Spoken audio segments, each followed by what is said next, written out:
Forgive me, YouTube, for I have sinned. It has been a month since my last Crafty Confession. My name's Zoe and this is my channel all about all of the crafty bits and pieces that I get up to, whether that's knitting, sewing, weaving, spinning, anything else that grabs my fancy. So get yourself a brew, pull up a comfy chair and let's get cracking.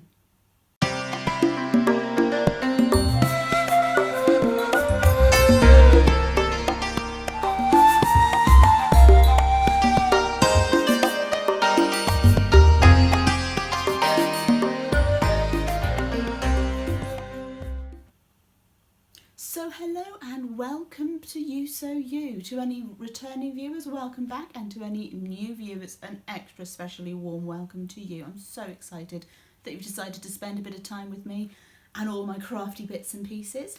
Those of you that have been watching for a while will know that I've not been making a video. I've not had any videos go up for a few weeks. That's just life really getting in the way. But hopefully we'll be back to a semi-regular schedule over the next couple of months. As you can see, I am not in my normal recording space. I'm normally up in what will become my craft space when we eventually get that organised. At the moment, we have my partner's brother sleeping in there whilst he's house hunting, which is very exciting. We're going to have extra family in the area, which is really cool. So let's get started with what I am wearing. Now, some of you may remember last time I recorded, which would have been the anniversary episode for our 1 year of being on YouTube, I had just cast on a handspun sweater and I'd chosen to use the Caitlin Hunter pattern Sipila. Now, just after I cast on and filmed that episode, there was a bit of a moment, shall we say, on Instagram, for want of a better euphemism,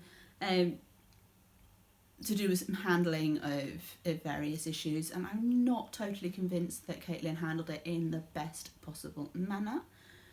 So I did have a long think about whether or not to continue with the sweater, but I decided I've already paid for the pattern. She's already had the benefit of that over a year previously. It's not the newest pattern, and I like the design. I would wear it, I would get a lot of wear out of it, and yeah, so I decided to carry on, even though other people were frogging various designs and what have you. There has since been a more satisfactory sort of apology. However, I'm still in two minds as to whether or not I will buy any additional patterns from Boylan Knitworks than I already own. Those that I own and are in my library may or may get knitted, may not get knitted. Same as anything else that's in my pattern stash.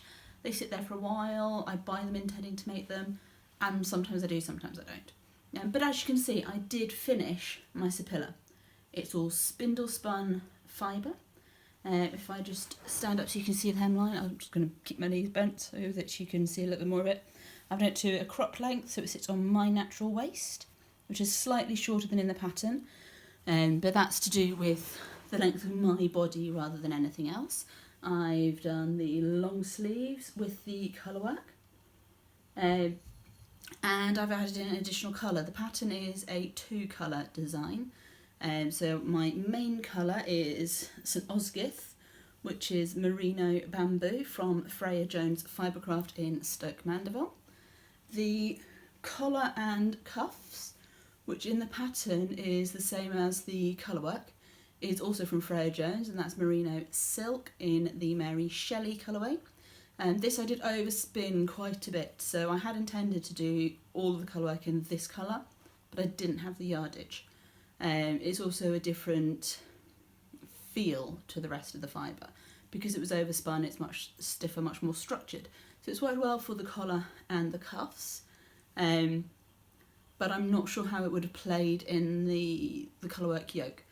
The contrast for the colourwork itself is from the first bat that I spun up, which was from Barn to Yarn in the Glitterball colourway. So it's a more variegated yarn, which does mean that at some points the colourwork is not as crisp as I would have got if I'd have been able to use the Mary Shelley. But I am actually really pleased with the result. I quite like that more subtle effect in places.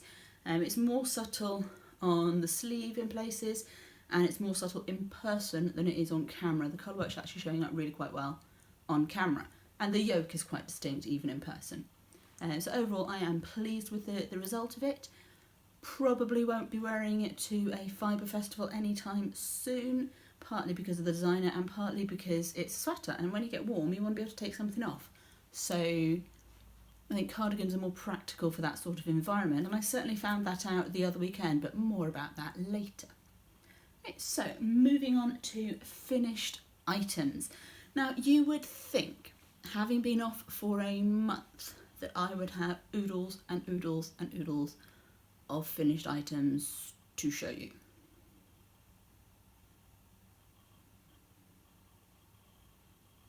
Not so much. I have been working on various things. I have been crafting every day. I've not been doing any spinning. I've been doing mainly knitting and crochet. Obviously with somebody staying in the craft room it's a bit hard to get the sewing machine out, so that's not been going on. But I have done some practical makes, and then I have some works in progress to show you. So obviously this is a finished object. It took me about 3 weeks in total, which is not bad for a sweater. But I also have some very, very practical finished objects which have already had some use. First off, out of a craft cotton, which I believe was James C. Brett, I've made not one but 2 produce bags, so that when I go shopping and I'm buying tomatoes and mushrooms and all that kind of stuff, I don't need to get the plastic bags in the supermarket to weigh them out. I can just put them in here. So those are really handy. They live in my shopping bag, or basically the bag that comes shopping with me, so that I can grab them whenever I need them. Out of the one ball of craft cotton, I had already used some of it, so it wasn't an entire ball. I got both of those, and I still had some left over, so it's not too bad on the yardage, and each of them were done in under a day, so quite quick, quite practical, super, super helpful. My next finished object is a very similar project. It is also crochet. It is also about reducing my plastic consumption, but it was much slower. No more complicated to make than the produce bags, but much, much slower, equally practical. I have made a French market bag, which is a 2 of wands pattern. The produce bags, I can't remember who designed them, but I will put a link to the Ravelry page for the pattern. So this produce bag, this market bag, took forever to get the mesh done.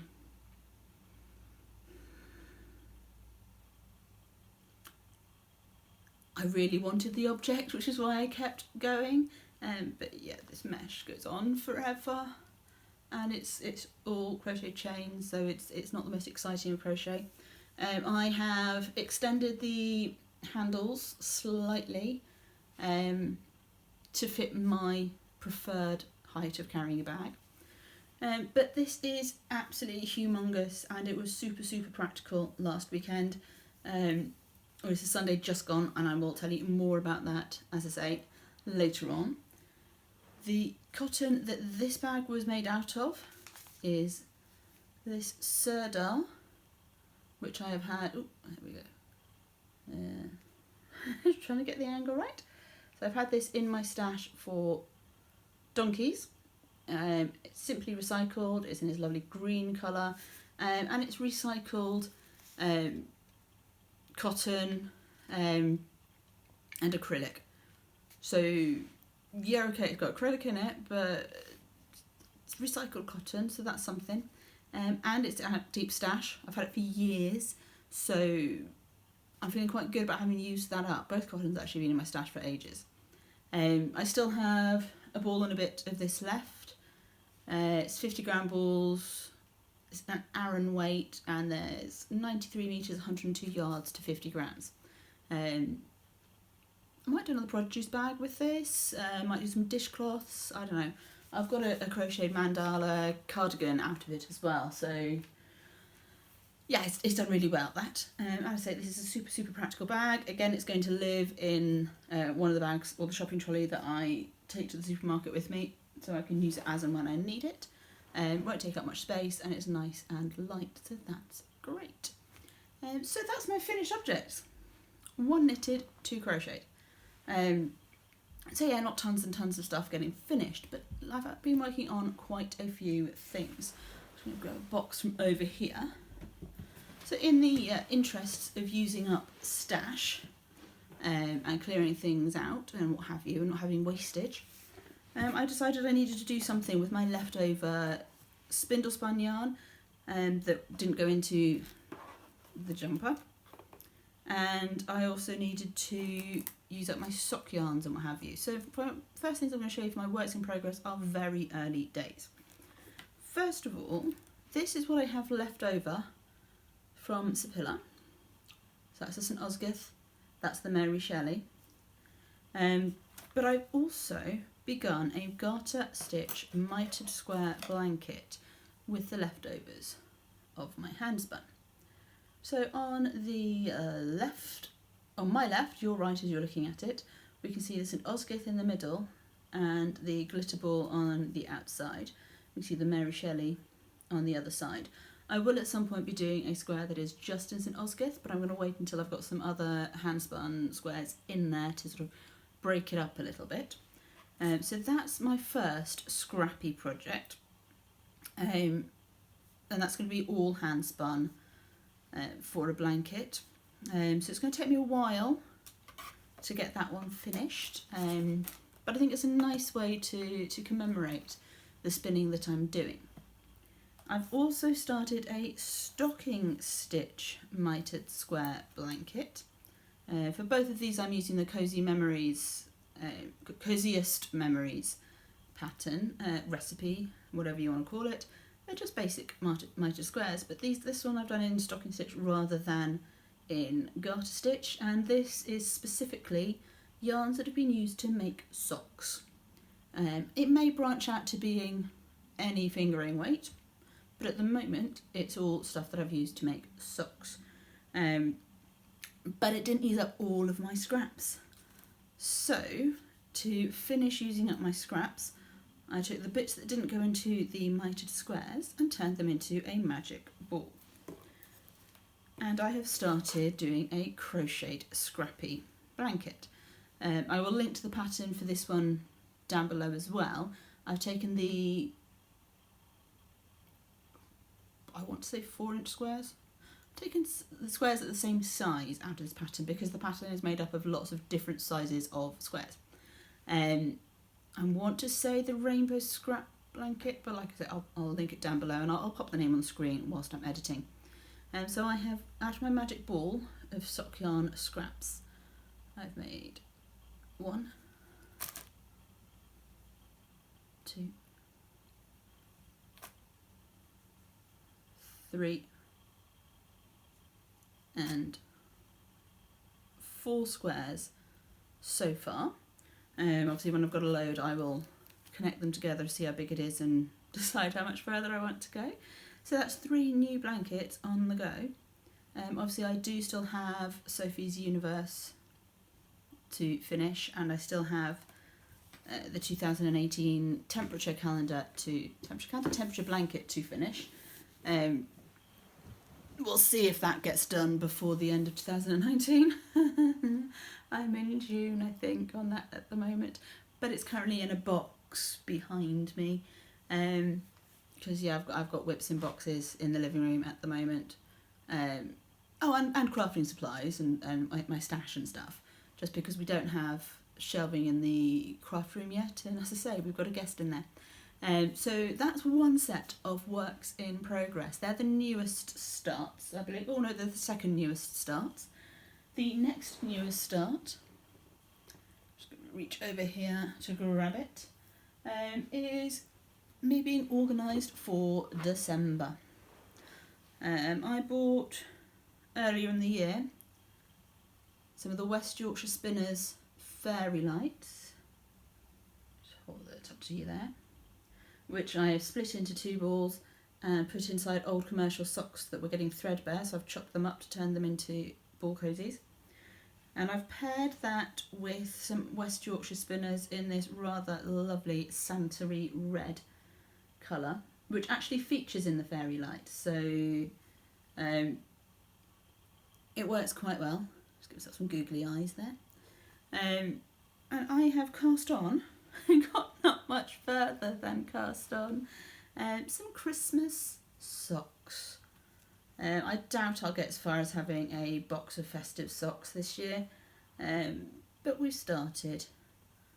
So we've got the toes done and a few rows on the feet, and so far so good. I'm quite pleased with how that's knitting up. I had intended to be doing this as car knitting on Sunday. I'll explain where I was going, as I say, in a bit, but I will.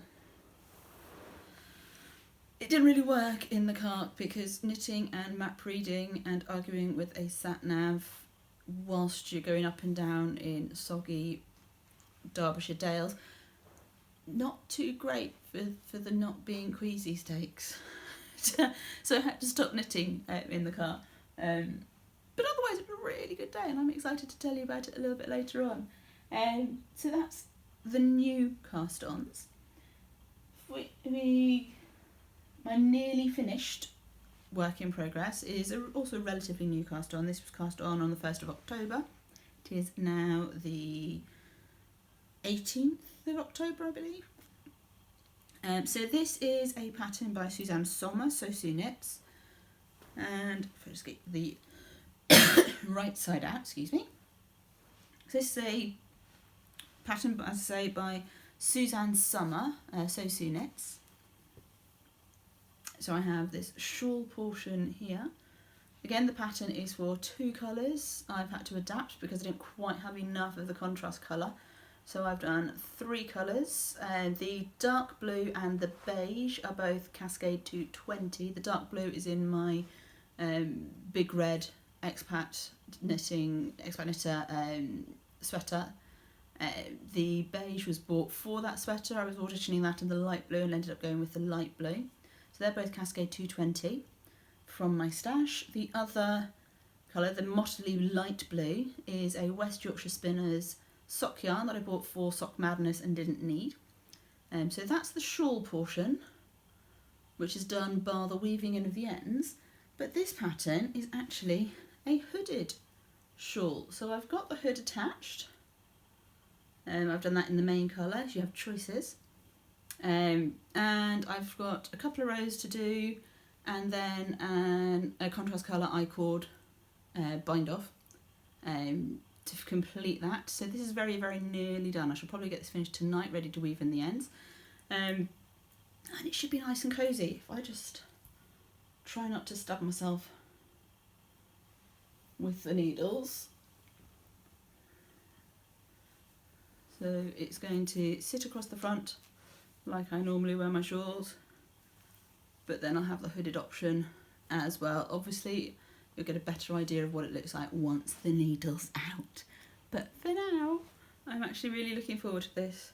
I may put a couple of extra rows in it just to make sure it covers my ears, because I've got quite a large head, but that's okay because when I pick up for the contrast colour I can put in the 3rd contrast as well and tie it all together. So that's what that's going to look like. Obviously after blocking it'll be slightly larger because it's all garter stitch. Just making sure I've not dropped any stitches as I put it on. So yeah, so that's going to be nice and cosy come the winter. Not for like the super cold days I wouldn't have thought, but for the days when it's not quite cold enough to go out with a hat, but the weather might change, it's going to be good for those sorts of days. Kind of late autumn, beginning of winter sort of thing, I think, so that should be good. The next work in progress has been on the needles for a year, 18 months maybe, been a while. But I didn't get very far when I first cast it on because I got distracted by some mystery shawl knits last year, which took over a little bit. So I've picked it back up again and I've made some progress. This is the Parisian Dreams sweater, which is a Knitting Expat Designs. And no, it doesn't look like much for something that's been on the needles for so long, but it took me a while to get through the twisted rib, which is just pretty much as far as I'd got when I cast it on. I just got the ribbing done. And then this year I've been knitting more and more and more, and I am actually falling in love with the base that I am knitting this on. I picked this colour because I wanted a really neutral, throw it on with anything sweater. So I thought this was a good colour for that.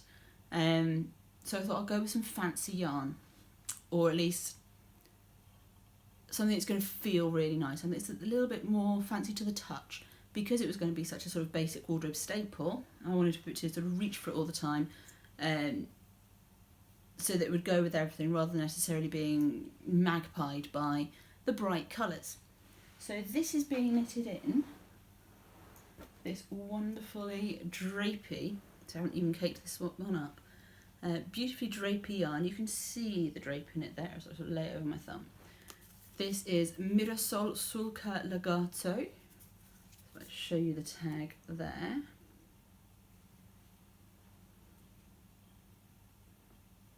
There we go, hide my face, you can see the tag. And it is a blend of 60% wool, 20% alpaca, 20% silk. So it is super, super soft, and it's beautiful to knit with. I mean, it's quite slippy on my metal needles, but I don't have a problem with that. I know some people prefer to use wooden needles and bamboo needles with the slippier yarns, but I'm actually okay with knitting them on metal. I quite enjoy it. So that's that work in progress. The other works in progress I need to show you have been taking up quite a lot of my time, because they're actually designs in process. They are my own designs that I am going to be releasing at some point. I don't know when, because obviously I need to finish knitting up the samples, write up the patterns, get them tech edited, get to them test knit, and then get them out. But hopefully it won't be too long before at least one of them is out. The one that I suspect will come out first is living in my homemade project bag. I have two of these out of leftover denim, and it is a sock design which I have used Happy Feet XL, which is from Hobby, and I'll link the yarn down below. It's a basic sock yarn, and it's relatively cheap, and it comes from Denmark. It arrived quite quickly. Goodness knows what will happen next month when I'm ordering all my yarns from Denmark, but at the moment delivery is pretty quick. So for this I am designing a pair of socks. Hopefully you'll be able to see them there. So we've got contrast toes with contrast colour stripes, and there are cables coming up the burgundy. I'm doing these one at a time because I want to see if I can get the cables to work going top down as well, because I know not everybody likes to knit their socks toe up. It is my preferred method of choice, but I know that's not the case for everybody. So yeah, there's a little bit of tweaking to do on this pattern. I have got an extra stripe in here that I'm debating. I might rip back actually and take that stripe out looking at it, because it's just not as clean as I would like. But yeah, there will be cabled socks coming at some point, hopefully around about December time, possibly January, but hopefully it won't take me that long to get it sorted and get it test knit. But yeah, certainly before sort of the end of winter. That's the plan anyway. The other work in progress, design work in progress that I would like to show you, really is taking a lot of my time, and it's going to be a while before this is released. So I still need to work a few things out. Then I need to get my head around grading. This will definitely need some in-depth tech editing just to make sure that the numbers are all right, particularly on the sizes that I don't knit myself. And this is being worked in Holst Noble, which is Geelong cashmere, so again from Denmark, again quite cheap, and again arrives quite quickly at the moment, but who knows what will happen in a couple of weeks. So this is a top-down raglan, got the yarn sort of attached to my needles there so I don't lose them. So it's top down raglan with a plaid colourwork on the body but not on the sleeves. So I am actually using not your normal colourwork. I'm not using stranded colourwork for this design, but more on that coming up in the next few weeks. So yeah, so that's as far as I've got. I'm about 10 rows away from separating from the sleeve. So once I've got the sleeve separation done, or the colourwork done, I can work out the numbers on the sleeves, then I can start looking for test editors and test knitters and tech editors and get that process rolling, because the body's just going to be straightforward after the colourwork. It's the numbers for the sleeves that I need to get worked out. So yeah, V-neck, compound, raglan, colourwork using ladderback jacquard. And yeah, I'm really excited about this. It's coming together really well. I'm really pleased with how it's turning out. I'm holding the Holster Noble double to give sort of a sport DK-ish, but it's a DK gauge, to give you an idea of what sort of yarn you could use were you to be interested in knitting this pattern when it's released. As I say, it's going to be a while. I'm not anticipating this being out before Christmas. Hopefully not too late into 2020 though, because I'd like it to be out before it gets too warm again. So that's all my works in progress. I do though have some stash acquisition to show you. I was fortunate enough a couple of weeks ago to get a phone call from my stepmother asking me if I would like to go to Bakewell wool gathering. Now, I'd never been to a fibre festival before. I've been knitting since I was 5. Crocheting since I was in my early 20s, weaving for a few years, spinning for a few years, but I've never been to a fibre festival before. So I jumped at the chance to go to Bakewell, not just because it's a fibre festival, but I mean Bakewell, tarts, come on. So on Sunday, we argued with the sat-nav, drove through the rain, all the way from Lincolnshire to Derbyshire, which is not like the other side of the country or anything. It's about an hour and 40, 2 hours drive.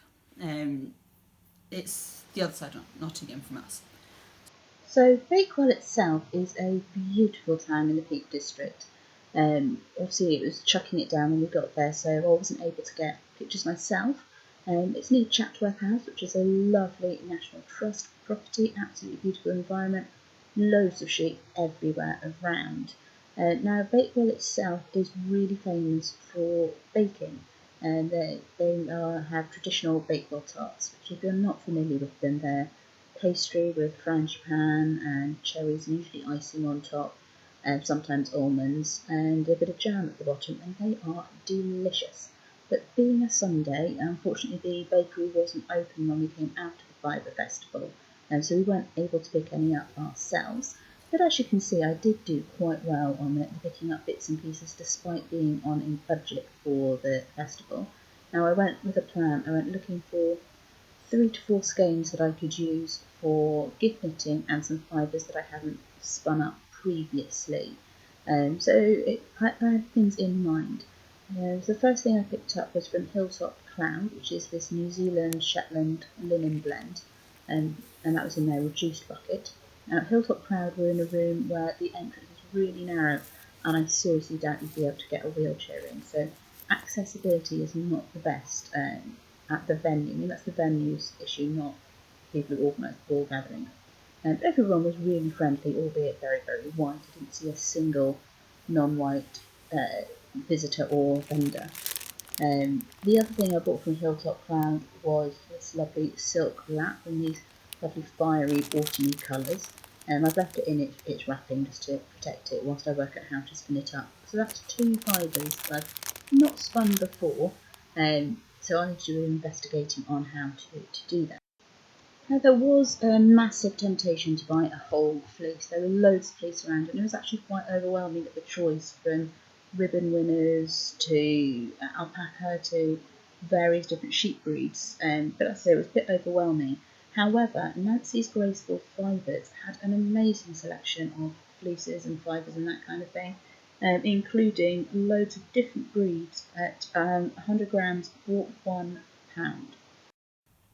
I'll say that again.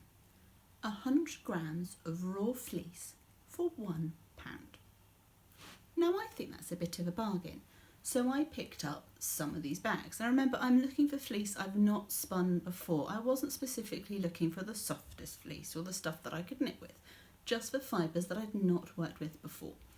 So I picked up 100 grams of Zwartballs raw fleece, which is this dark coloured fleece.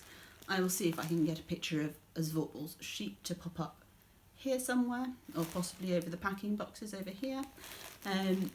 So that's one fleece that I picked up. That should be knittable. And I've also picked up some Valet Black Nose, which is this creamy colour. Again, I will try and get a picture of the sheet up somewhere on the screen. Now, my thinking is to spin up these two and use them together in something. So I think that'll work quite nicely together. The next fibre that I picked up, again that 100 grams for £1 deal that Nancy's Graceful Fibres had, was something that I think is probably going to end up going into some weaving because it's not the softest in the world, and I suspect it's still going to be quite rough once it's spun up, particularly as I'm on a drop spindle, and that is some Herdwick. So again, remember, I'm looking for fleece and fibre that I've not spun before. This is not a breed I've spun before, so I wanted to give it a try. I feel that's the best way to get to know the fibres, is to actually use it. And I could always do with bumping up my stash for weaving with anyway. So if I don't like the feel of it when it's spun, that's where it will go.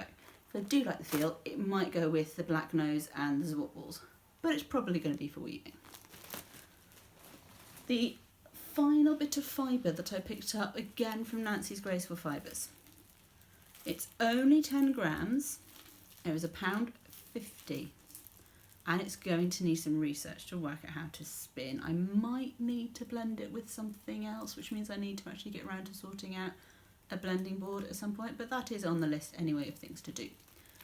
Picked up 10 grams of Angora. This is from a pet rabbit, so it's a well cared for rabbit, and it's like a grey colour rather than sort of pure white. So they had some beigey colours as well, so you were able to pick which colour you wanted. So that's the fibre that I've picked up, and I'm really excited to get my hands into that and give it a try, because as I say, it is fibres that I've not spun before.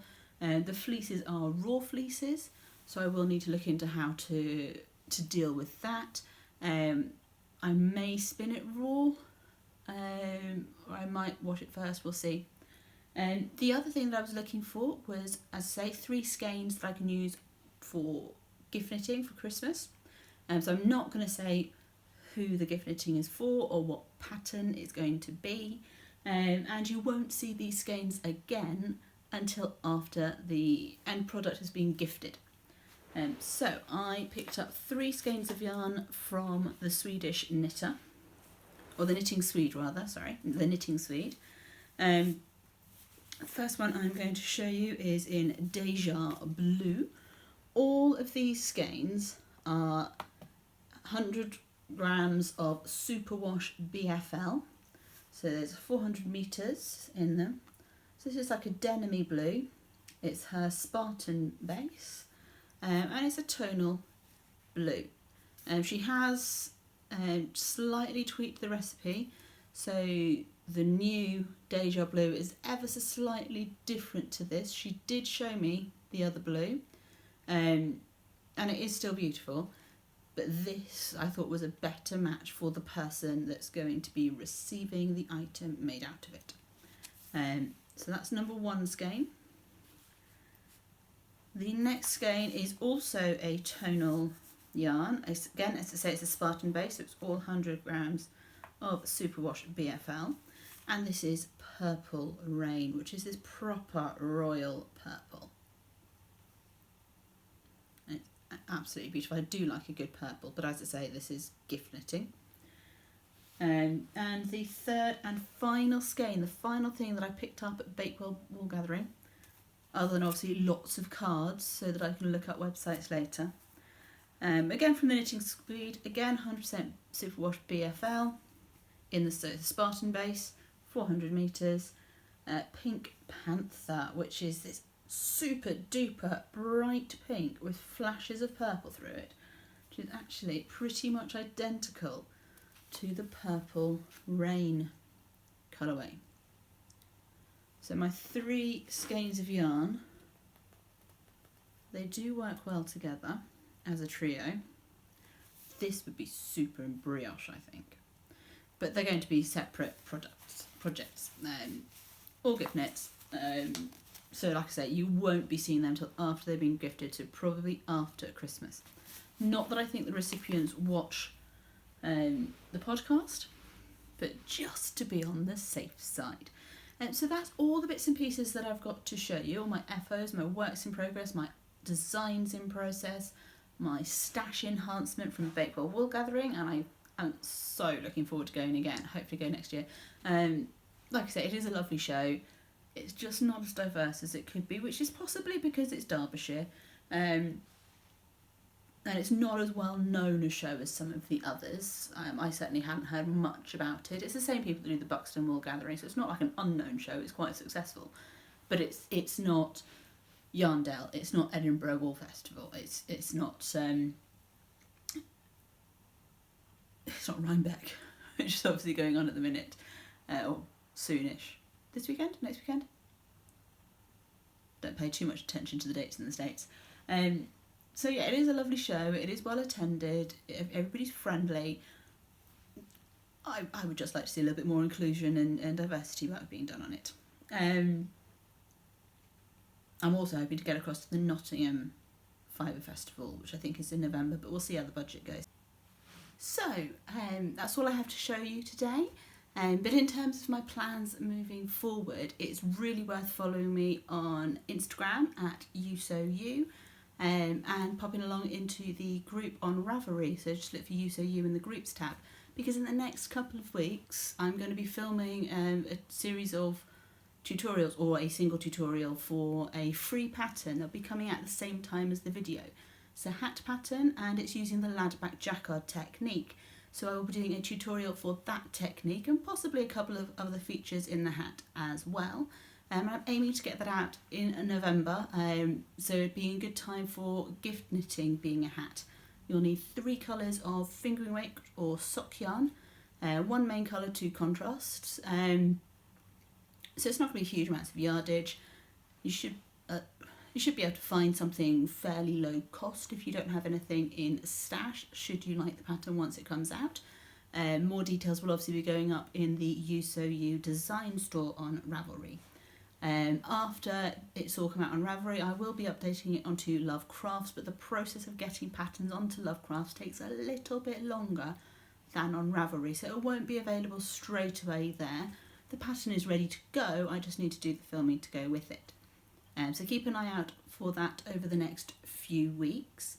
The blog is currently out of commission whilst I rework what I want to do with my web presence. So your best bet is to keep in touch through Instagram.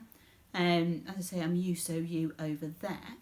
And in the meantime, have a great crafty week, or 2 weeks, or however long it takes for my next Crafty Confession.